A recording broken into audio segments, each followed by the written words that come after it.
Mi nombre es Joaquín Contreras Ortega. Yo soy originario de la parte sur del estado de Puebla, de Izúcar de Matamoros, municipio del Valle Cañero. Mi perfil profesional soy egresado de la carrera de ingeniero agrónomo especialista en sociología rural. Dentro de esta etapa de la vida profesional, inmediatamente de que egresamos, me integré a trabajar como coordinador residente en un despacho en Yucatán. El despacho en Yucatán atendía un distrito de temporal tecnificado.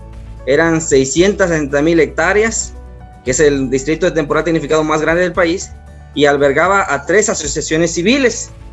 En ese momento mi trabajo era específicamente en mi perfil sociológico de interacción con grupos, y creo que eso es una de las cosas que más me ha marcado. Después de eso logré colaborar con algo completamente distinto, pero que también fortaleció mucho el tema del trabajo en grupo, que fue el trabajo por la defensoría de los derechos de los niños, niñas y adolescentes.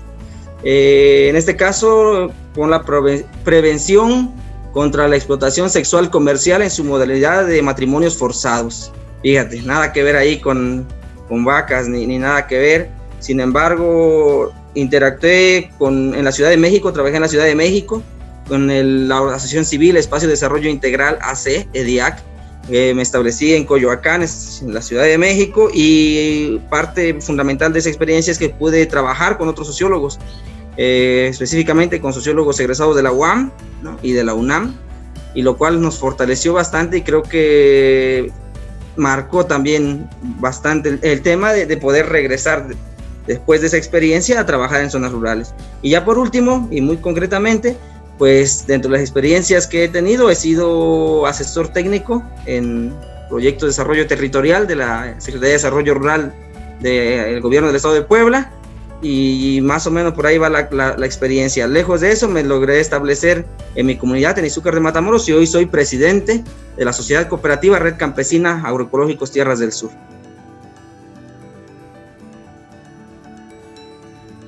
El tema que hoy nos tiene aquí reunidos y que bautizaron con cómo integrar un grupo de productores, creo yo que allí las respuestas son muy diversas y van a depender de muchos factores. La historia del agro mexicano es bien clara y nos ha dicho que se ha logrado avance donde hay unión.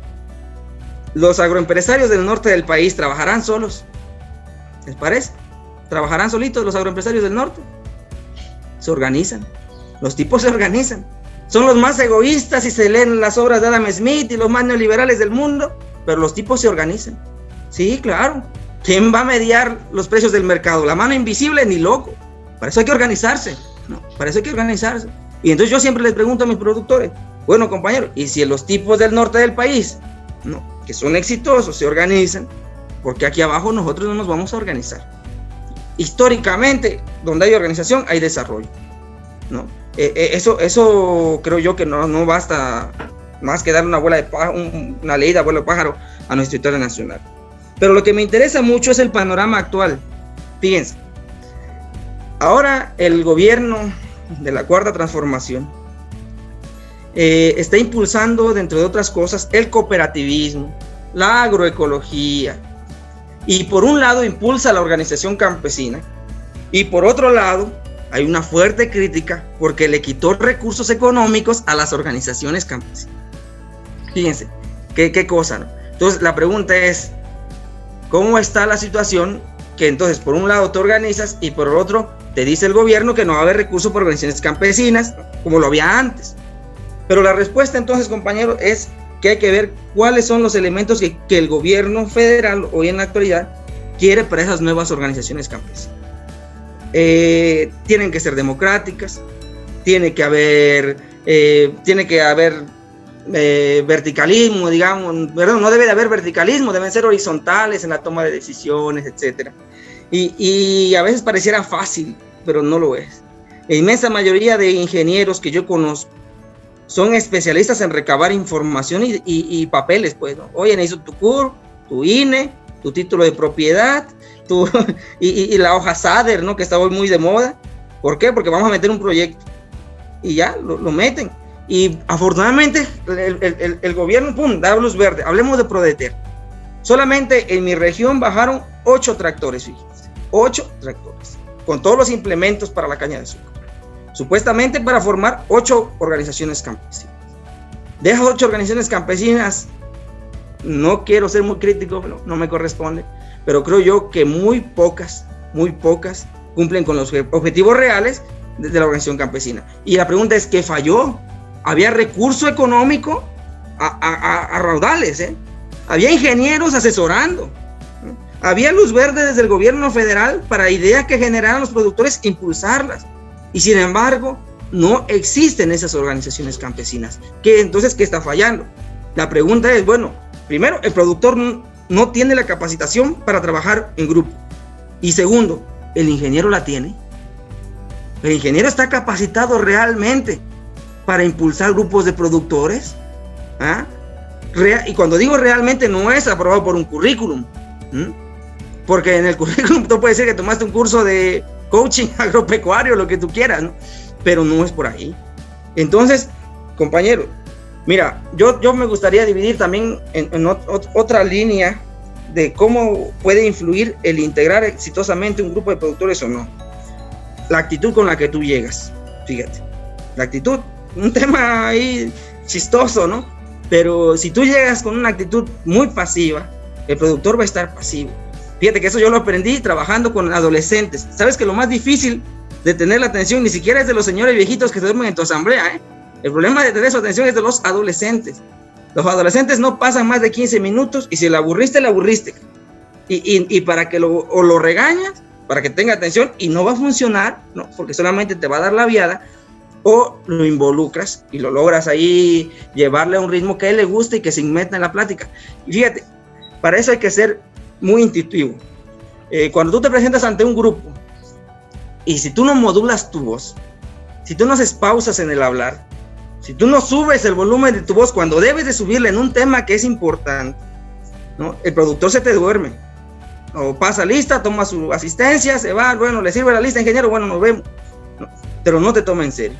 Entonces, para mí es fundamental el momento que sí tendríamos que tener clases en la universidad, ¿no? De intervención social, porque por supuesto que tienen éxito, ¿no?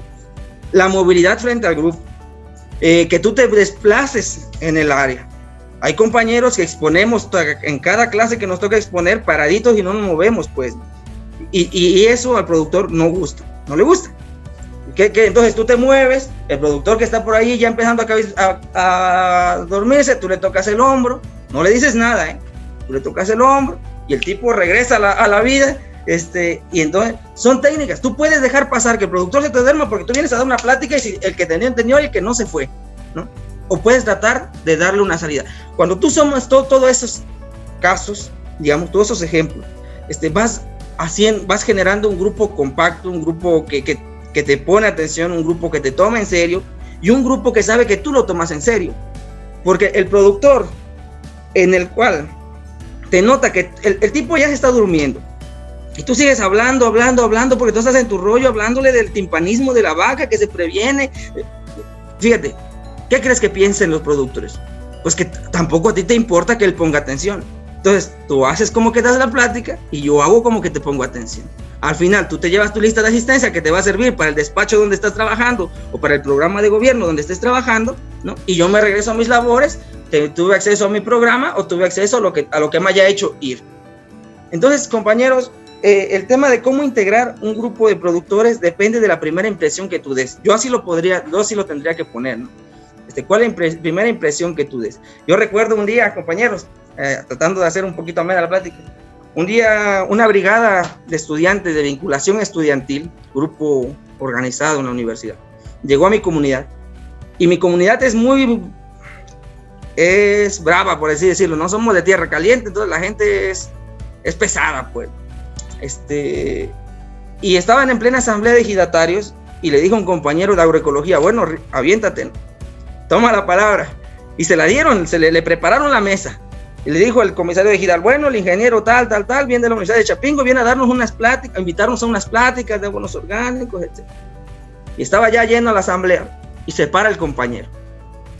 Y lo primero que hizo es hablar con una voz tan bajita, que inmediatamente le gritaron detrás de las gradas: no se escucha, ingeniero. Él, lejos de recular y fajarse y meterle a la voz, se hizo pequeño. O sea, le ganó la asamblea. ¿Saben cuántos productores tuvimos ahí en las capacitaciones? 6 de una asamblea de 100 personas. ¿Y saben quiénes eran las 6? Las 6 que nos conocían, y bueno, por pobrecitos, mira, ¿cómo se van a quedar sin grupo, no? Pero no generamos ningún impacto. Y como sociólogo yo te diría que hay factores en común que pueden facilitar proponer alternativas de desarrollo en cualquier comunidad, entre ellos la estructura agraria, cómo está distribuida la tierra. De eso va a depender muchísimas cosas. Bueno, no es lo mismo un ganadero en la zona de Veracruz que tiene un potero mínimo de 4 hectáreas juntas, ¿no? Digamos, más o menos, ya no decir Campeche, Yucatán, que los señores alcanzan hasta arriba de 40 hectáreas para pastorear. Entonces no es lo mismo pararte tú a hablar de ganadería en las zonas tropicales, ¿no? Húmedas, a pararte en el sur de Puebla o en las zonas de selva baja caducifolia, donde la estructura agraria dependió del reparto agrario, que fue pequeño y disgregado. Entonces, cuando tú vas a proponer un modelo o vas a intervenir un grupo, lo primero que tienes que preguntarte es en dónde estás parado, ¿no? Yo creo que esa es una labor fundamental de cualquier profesional. Tú no puedes llegar y decirle: bueno, señores, vamos a hablar de ganadería. Y la ganadería es porque puede ser que tú vengas con un discurso, ¿no? o con una alternativa de producción que en nada se parezca a las condiciones donde estás parado. Entonces, lo primero es la estructura agraria, cómo se distribuye la tierra. Y ese tema tan esencial te va a permitir conocer cuál es la cultura, cuáles son los conflictos que tienen en la comunidad y qué tanto le interesa o no el tema que tú le traigas. Hoy está de moda hablar de violes y compostas, ¿no? Porque es política pública, ¿no? Afortunadamente, no estoy haciendo la crítica, digo afortunadamente. Pero muchas veces uno llega a las comunidades y empieza a decirles: bueno, compañeros, les vamos a enseñar a hacer abonos orgánicos. Y resulta que la problemática de esa comunidad en nada se parece al tema de usar o no usar composta. ¿Es un factor para la producción? Por supuesto. ¿Tiene efectos positivos en el ambiente? Ni dudarlo, no necesita estar en la comunidad para saberlo. Sin embargo, hay problemas más inmediatas, que si tú eres capaz de observarlas e incluirlas en el momento en que te presentas ante el grupo, ¿no? De eso, para mí, bajo mi experiencia y bajo digamos, lo que yo le puedo decir a todos los demás compañeros, es que de eso depende en mucho tu impacto y tu éxito que tengas en el grupo. De eso va a depender si pasas a la historia como el ingeniero que vino: sí, aquí desfiló un ingeniero, como han desfilado cientos, ¿no? Eso va a depender o que seas el ingeniero que desfiló, o que seas el compañero, esa persona que si bien estudió, pero que se ha detenido un poquito más a conocer más a fondo las problemáticas. Eso no es inventar el agua tibia, ¿no? Eso no es para nada descubrir el hilo negro. Eso es metodologías de acción participativa, etcétera, que si bien se tocan en las academias, muchas veces no se saben practicar, ¿no? Después de eso, hay muchos otros factores. ¿Cómo están integradas las cadenas productivas? Bueno, ¿y qué producen, compañeros? No, pues aquí producimos maíz. ¿Y a quién le venden el maíz? Empezar a hacerles diálogo, pues, ¿no? Es decir, no llegar a ser un monólogo donde repito, esto no es descubrir el agua tibia, ¿no? Pero muchas veces hay muchos compañeros que, por más que se los han dicho y por más que están capacitados, no lo llevan a la práctica, y entonces el impacto que pueden tener ante un grupo no es el adecuado. El tema de la ganadería: los ganaderos solamente van a ser rentables cuando se apropien de la cadena de valor, que es la venta de la carne. Solamente así. Porque mientras que el carnicero les siga pagando el precio que para él es rentable, el ganadero solamente tiene 2 opciones: abaratar costos de producción, que es por eso que meten promotores de crecimiento ilegales, ¿no? Para hacer más rápido el proceso y abaratar costos de producción, ¿no? Y entonces ni siquiera con que la COFEPRIS prohibiera y metiera a la cárcel a cientos de ganaderos, ni así se acabaría el problema del clenbuterol. Porque el problema del clenbuterol es un tema de costos de producción, que el precio que le están pagando al ganadero no es rentable, y entonces tiene que bajarlo. ¿Y cómo lo va a bajar? Si la pasta de soya en este momento está casi en 11,000 pesos la tonelada. ¿Cómo bajas el precio de la proteína? Pues metiendo pollinazas, ¿no? De pésima calidad, o metiendo cualquier tipo de desperdicios industriales. ¿Por qué? Pues porque el mercado no da para meter otra cosa. Entonces, si tú analizas esos elementos y determinas que el problema de la contaminación de la carne es el mercado, ¿a dónde tienes que atacar? Desde el mercado, compañeros, ¿no? Desde el mercado. Si el problema, cuando tú le preguntas a un ganadero, compañeros o tecnistas, cuando tú le preguntas a un ganadero por qué pone clenbuterol, o si está feliz poniendo clenbuterol, del 100% habrá un 30% de personas que no tienen ética moral ni alma, que se los fincan así diciendo que no le importa, él quiere la lana. Pero hay un gran sector de productores que saben que hacen el daño y que se arrepienten al hacerlo, pero no hay de otra opción. Entonces hay un nicho allí para todos esos productores. Entonces, ¿cómo hacemos? ¿Cómo podemos bajar costos de producción? Uno es incrementando rendimientos en campo, etcétera, todo el tema de campo. Pero hay un camino que para mí creo yo que es el más, no más fácil, pero sí que es el que te puede dar resultados más inmediatos. Brincar en la cadena productiva, hacer cooperativas ganaderas y vender la carne nosotros y pagarnos precios justos, porque tú pagándole 10 pesos más por kilo al productor, el tipo se olvida por completo que existe una sustancia llamada clorhidrato de clenbuterol, ni le interesa, fíjate, ni le interesa, ¿no? Y no importa que esté o no esté la COFEPRIS en el rastro donde sacrifique, ¿no? Porque ese productor está convencido porque organizado logró obtener un precio que nadie se lo pudo haber dado. Y solamente así, cuando tú resuelves ese tipo de necesidades, las organizaciones funcionan. Porque yo puedo ir por el mundo hablando de Carlos Marx y Vladimir Lenin. Fíjate, por todo el mundo puedo ir hablando. Pero el ganadero va a decir, está bueno eso, Joaquín. Sí, claro, por supuesto. El poder soviético. Y sí, bueno, pero dame chance porque viene el comprador del ganado y el tipo me bajó el precio, ¿me entienden? Y entonces no hay organización, porque no puede solamente llegar con un discurso incendiario, no sirve, para mí, perdón, los compañeros que crean que solamente con discursos incendiarios vamos a transformar eso, pero no.